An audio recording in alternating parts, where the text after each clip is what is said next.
তো hey guys, welcome to my channel. তোমরা দেখছো রিতম পডকাস্ট। আমি রিতম। তো এখন আমি কথা বলবো পার্ক স্ট্রিটের একটা অফিসের মর্মান্তিক সত্য ভূতের একটা গল্প নিয়ে, যেটা আমার বন্ধু আমাকে কালকে রাতে শেয়ার করেছে।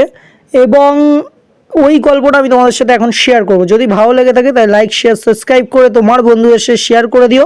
আর যদি কোনো ভুলভ্রান্তি হয়ে থাকে তাহলে ক্ষমা করে দিও। চলো আজকের গল্পটা শুরু করি। তো আমার বন্ধু যেইভাবে আমাকে গল্পটা বলেছে ঠিক সেইভাবে তোমাদের সামনে তুলে ধরছি। আমি সৌম্যদীপ। 12 পাস করার পরে পড়াশোনায় মন ছিল না। কি করব ভেবে চলে গেলাম পার্ক স্ট্রিটের একটা অফিসে ইন্টারভিউ দিতে। একটা অ্যাপ থেকে ওয়েবসাইটটা খুঁজে পেয়েছিলাম, তো ইন্টারভিউ শিডিউল করলাম এবং HR ফোন করে ডাকলো। তো শুধু আমি একা না, আমার গার্লফ্রেন্ডও গেছিলো সেখানে। গার্লফ্রেন্ডের নাম হচ্ছে আমার মৌসুমি। তো মৌসুমিকে নিয়ে আসল ঘটনাটা, মূল চরিত্র বলতে পারো মৌসুমি। অফিসে জয়েন করলাম। তো অফিসটার নাম এখানে আমি নিচ্ছি না, কারণ অফিসে এখনও অনেক ছেলে মেয়ে কাজ করে, আর নামটা বললে অনেকেই বুঝতে পারবে কোন অফিসের কথা বলছি। এটা একটা কল সেন্টার, প্রথমে বলে দিই। এটা হচ্ছে 7 তলা, অফিসটা 7 তলা। এবং বলে দিই এই অফিসটা 2 থেকে 5 বছর আগে খুলেছে।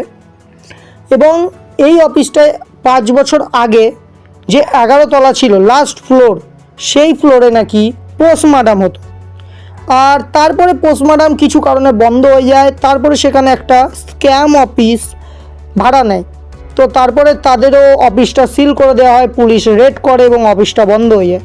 দেন এখানে একটা ভালো অফিস খোলা হয় যেখানে আমরা জয়েন করি। এবং জয়েন করার 3-4 মাস অবধি ঠিকঠাক ছিল, কিন্তু 3-4 মাস পর থেকে যেটা শুরু হলো সেটা শুনে হয়তো আজকে তোমরা ভয় পেতে চলেছো।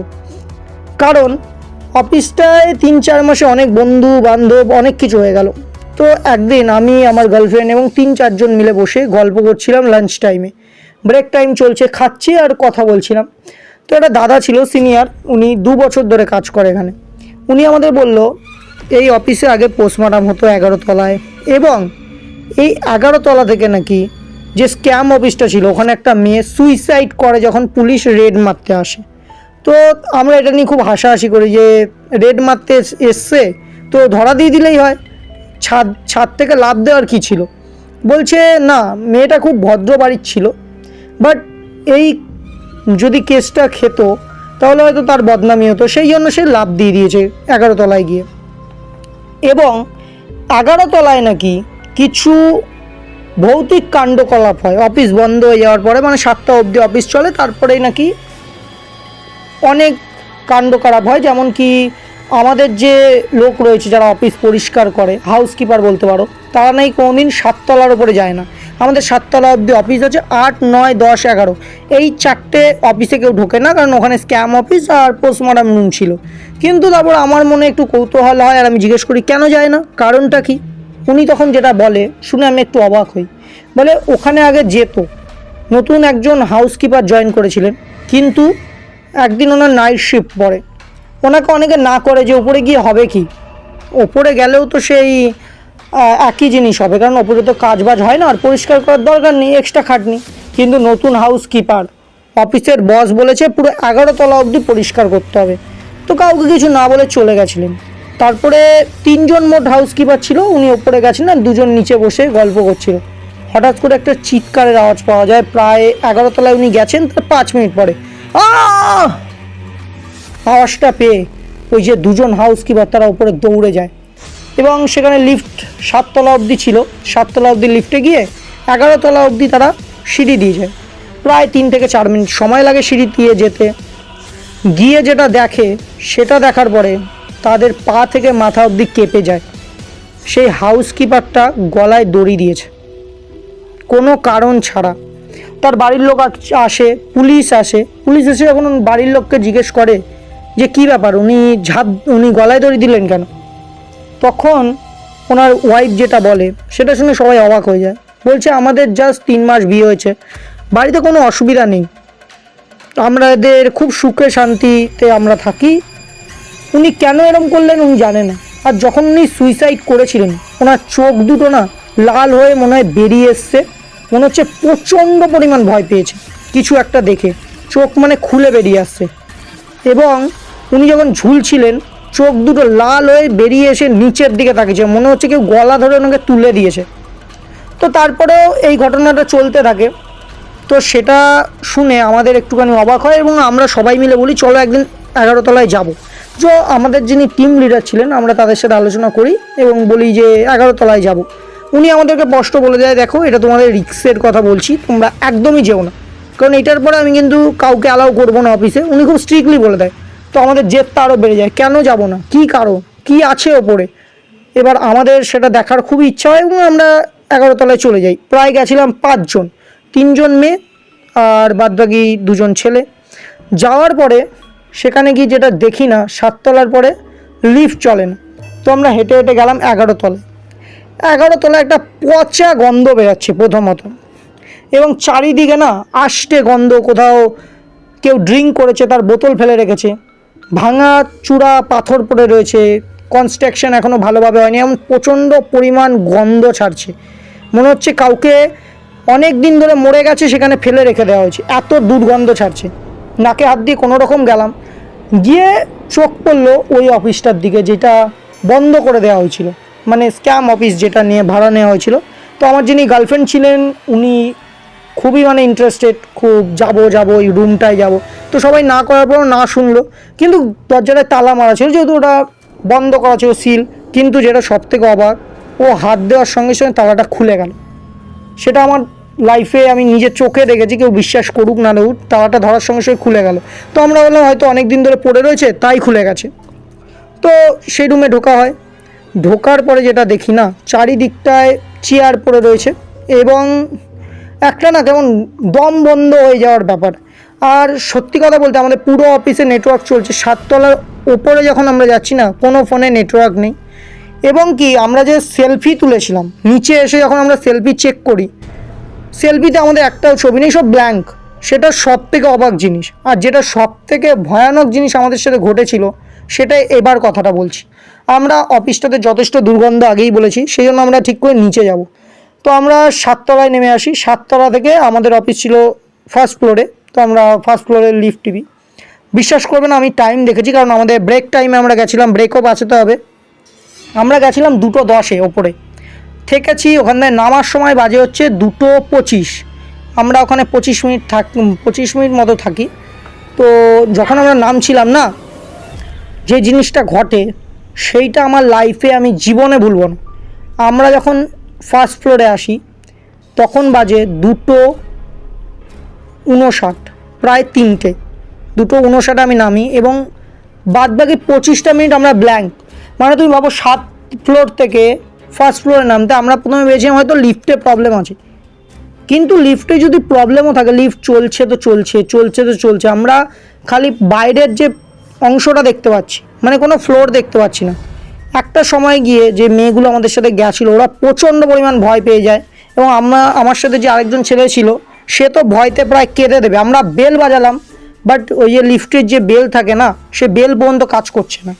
তো একটা সময় পরে মনে হলো যে আমাদের হয়তো এটাই শেষ যাত্রা, কিন্তু না, সেই হয়তো ভগবান সাথে ছিল কোনো কর্মে। আমরা নেমে যাই। নেমে যাওয়ার পরে আমরা বাড়ি ফিরি। বাড়ি ফেরার পরে প্রচণ্ড জ্বর আসে আমার গার্লফ্রেন্ডের, প্রচণ্ড। তারপরে যেটা ঘটে না সেটা শুনে আমি খুব অবাক। আমার গার্লফ্রেন্ডের মা আমায় ফোন করে, আমি তাদের বাড়িতে যাই। গিয়ে যেটা দেখলাম সেটা দেখার পরে হয়তো না অন্য কেউ থাকলে সেখানে মানে হার্ট ফেল করে যেত। ও রুমে আমি ঢুকি, ঢোকার পরে ও বিছানায় বসে রয়েছে, চুলগুলো ছড়ানো সামনের দিকে, এবং ইংলিশে কিছু বারবার করছে। মানে ওর ভাষা আমি বুঝতে পারছি না, ইংলিশ বলছে না হিন্দি বলছে। হিন্দি বেঙ্গলি না, বিকজ হিন্দি বেঙ্গলি খুব ভালো বুঝি, ইংলিশও ভালোই বুঝি। ও না অন্য ভাষায় একটা কথা বলছে, বাট ওটার মধ্যে ইংলিশ কিছু ওয়ার্ড রয়েছে, জাস্ট অন্য ভাষায়। তো আমি ওকে বললাম কী হয়েছে তোর, ওর মাথায় হাত রাখলাম। ও না ঠিক ওর আঙুল দিয়ে আমাকে একটা আঁচড় মারলো হাতের মধ্যে, আর আমার হাত পুরো লাল হয়ে গেল। আমি বললাম তুই কি পাগল হয়ে গেছিস?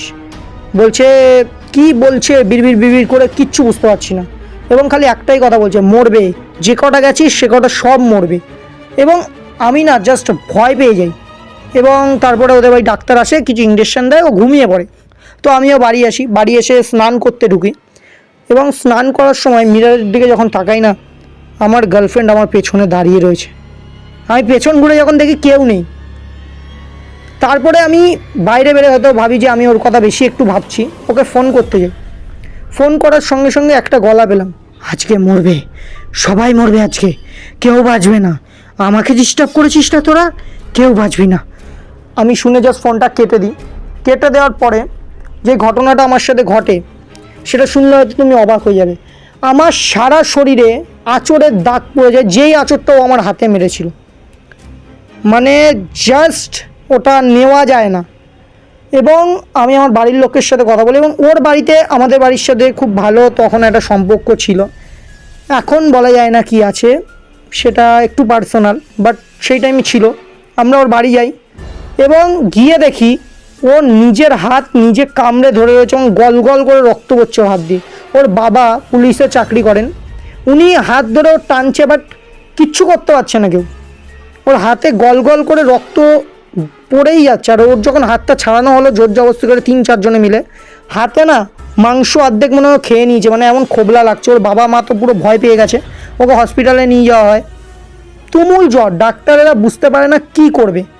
আর মাঝে মাঝে রাত 12:30 থেকে ঠিক 1টার সময়, যেটা আমি শুনি, ওর নাকি কোমরটা একদম উঠে যাচ্ছে এবং মাথা একদম নিচু হয়ে যাচ্ছে, ওকে বেঁধে রাখতে হচ্ছে দড়ি দিয়ে। তো এই ভয়ানক গল্প শোনার পরে কি করব ওরা কেউ বুঝতে পারে না। দেন ওর যে ঠাকুমা থাকেন, উনি একটুখানি তুকতাকে বিশ্বাস করেন। উনি মসজিদে যায়, মসজিদে গিয়ে কথা বলেন, এবং মসজিদ থেকে যেটা বলা হয় সেটা একটু স্বাভাবিক না। কারণ বলে ও যেই অফিসে কাজ করে উনি কিন্তু জানে না কি হয়েছে। উনি ওনার মানে ওই বয়স্ক যে ঠাকুমা রয়েছে ওনাকে দেখেই বলে ভেতরে আসুন। এসে ওনার হাতে একটা ফুল দিয়ে বলে, কী হয়েছে নাতনির? বলছে আপনি কি করে জানলেন? বলছে তোমাদের তো দেখেই বুঝতে পারছি তোমরা হসপিটাল থেকেই আসছো, তোমাদের তো আশেপাশের দিয়েই ঘুরেছেও। বলছে কে? তখন বলছে তোমার নাতনি কি এমন কোনো জায়গায় গেছিলো যেখানে কেউ আত্মহত্যা করে মরেছে অনেক বছর আগে, প্রায় 2-3 বছর আগে। তো ওর ঠাকুমা ঠিক বলতে পারলো না, এবং তাদের মধ্যে কী কথা হয় তারপর আমি জানি না। তো আমাকে জিজ্ঞাসা করে, তখন যেই দাদা আমাদেরকে খুলে বলেছে, আমি গল্পটা পুরো মসজিদে গিয়ে খুলে বলি, আমাকে নিয়ে যাওয়া হয়েছিল মসজিদে। তো বলে একদম ঠিক কথা বলেছে, ওখানে যে মেয়েটা মরে গেছিলো না, ওই মেয়েটার বয়স 19 থেকে 20। ওই মেয়েটা মরার ইচ্ছা ছিল না, ও খুব গরিব বাড়ির মেয়ে ছিল, এবং যখন ও মরে যায় না, ওর জিভটা বেরিয়ে থাকে এবং চোখ পুরো বেরিয়ে থাকে। ওর খুব আশা ছিল বাঁচার, বাট ও বাঁচতে পারে না। দেন ওর সাথে যেটা ঘটে সেটা স্বাভাবিকভাবে তো ঘটেনি, সেই কারণে ওর আত্মাটা ওই অফিসেই এখনও ঘোরাফেরা করা। যেহেতু আমরা অনেক দিন পরে কেউ অফিসে গেছে, ইয়াং ছেলে মেয়ে আর কি, এবং গিয়ে ওর ঘরটা খুলে দিয়েছে, ও আজাদ হয়ে গেছিলো। এবং খুলেছিল কি আমার গার্লফ্রেন্ড, তো সেই কারণে ওর ওপরে সে চেপে ধরে এবং সে চাইছে যে এই কেউ নিয়ে যাবে সাথে করে, আর ঠিক সেইভাবেই নিয়ে যাবে যেভাবে ও মরেছিল, গলায় দড়ি দিয়ে, না হলে কোনো আত্মহত্যা ওরমভাবেই। তো বলছে এখন কি উপায়? বলছে ও এতটাই শক্তিশালী হয়ে গেছে যে হসপিটালের পাশে দাঁড়িয়ে রয়েছে, ওর নড়ার নাম নিচ্ছে না, এবং আপনার মেয়েকেও নিয়ে যাবেই। তো অনেক নামতি কিমতি করার পরে যেটা হলো, উনি বললেন যে আমাকে একটা বড় যজ্ঞ করতে হবে, কারণ মসজিদে কিছু ওদের কাছে জিন থাকে, ভালো জিন, যিনি মসজিদে থাকেন ওনার কাছে যারা থাকে আর কি, উনি তাদের পাঠাবে ওর সাথে কথা বলতে। এবং রাত 12:30 থেকে 1টা পর্যন্ত ও খুব উৎপাত করবে, কিন্তু ভয় পেলে চলবে না, ওর মাকে ওর সাথে থাকতে হবে ওই রাতটুকু। তো ওর জন্য আয়া রাখা হয়েছিল, আয়াটাকে ওই দিনের জন্য বাদ দিয়ে দেওয়া হয়। এবং তোমরা বিশ্বাস করবে না, ওর মা যেটা আমাদের বলেছে সেটা আমি তোমাদের বলছি, 12:30 থেকে 1টা অবধি ও পাগলের মতো করে। ওকে বেঁধে রাখা যাচ্ছে না, ডাক্তার থেকে শুরু করে নার্স, 12:30টার সময় যারা ওই হসপিটালে যায় সবাই চলে আসে, ওকে ধরে রাখা যাচ্ছে না। ঠিক 1টার পরে গিয়ে ও শান্ত হয়ে যায়, পরের দিন ওর জ্বর নেমে যায়। এবং আমরা যখন মসজিদে যাই উনি বলে অনেক কষ্ট করে ওকে বোঝানো হয়েছিল, ও তো ছাড়বেই না, কিন্তু ও আপনার মেয়ের শরীর থেকে অনেকটা রক্ত নিয়ে গেছে এবং ওই রক্তটা নিয়ে থাকবে, কিন্তু ওই অফিসটা ওকে ছেড়ে দিতে হবে। ও যদি ওই অফিসে যায় ও আবার ওকে ধরবে, কিন্তু এইবার আর বাঁচানো অসম্ভব হয়ে যাবে, কারণ ও ছাড়তে চায়নি, জিনরা টানাটানি করে ওকে নিয়ে গেছে। তো এটা শোনার পরে কিছুদিন ও একটুখানি শকে ছিল, ওকে গল্পটা বলা হয়নি, ও খালি বলছিল যে কী হয়েছে আমার। সেদিন অফিসের পরে নাকি ওর কিছু মনে ছিল না।